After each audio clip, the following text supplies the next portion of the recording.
বেগম জিয়ার নেতৃত্ব নিয়ে আরও একটা প্রতিবেদন দেখব। সেখানে তিনি কিভাবে প্রথম বাংলাদেশের নারী প্রধানমন্ত্রী হয়ে উঠলেন এবং মুসলিম বিশ্বে তিনি দ্বিতীয় প্রথম নারী প্রধানমন্ত্রী, তার সেই বর্ণাঢ্য কর্মজীবনের খানিকটা অংশ ঘিরে এই প্রতিবেদনটি।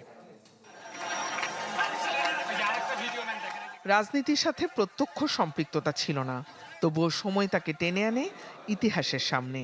স্বামী জিয়াউর রহমানের হত্যাকাণ্ডের পর শোকের গভীর থেকে উঠে দাঁড়িয়ে খালেদা জিয়া যখন রাজনীতিতে আসেন, তখনও অনেকে সন্দিহান ছিলেন তার সক্ষমতা নিয়ে।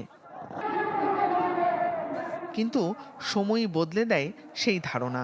দুঃসময় পেরিয়ে খালেদা জিয়া হয়ে ওঠেন বিএনপি নেতৃত্বের কেন্দ্রবিন্দু।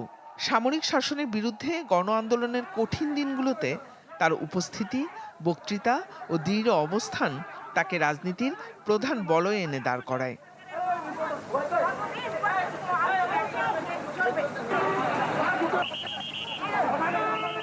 ম্যাক্স, দেশের সবচেয়ে শক্তিশালী 52.5 এনগ্রেডের পিসিসি সিমেন্ট।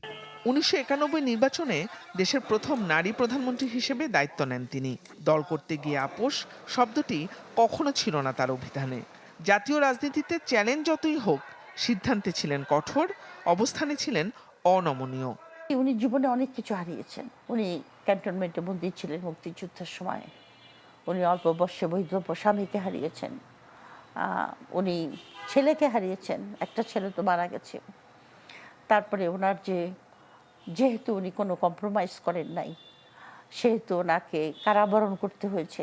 আন্দোলনের মধ্যে দিয়ে বলা যায় যে তিনি বিএনপির এক ধরনের পুনরুত্থান ঘটিয়েছেন এবং একই সঙ্গে তিনি নিজেকে একজন সফল রাজনীতিবিদ হিসেবে পরিচিত করতে পেরেছেন।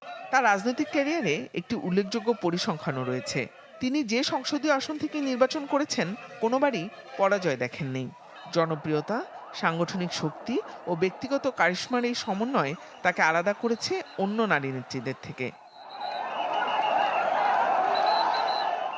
গৃহবধূ থেকে রাষ্ট্রনায়ক হওয়ার যাত্রাপথটা কখনো ছিল আলোয় ভরা, কখনো প্রশ্নে ঘেরা। তারপরও নিজের অবস্থানে অটল থেকে খালেদা জিয়া বারবার দেখিয়েছেন নারী নেতৃত্বের দৃঢ়তা।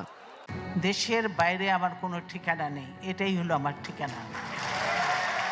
জিনিয়া কবির সূচনা, চ্যানেল 24, ঢাকা।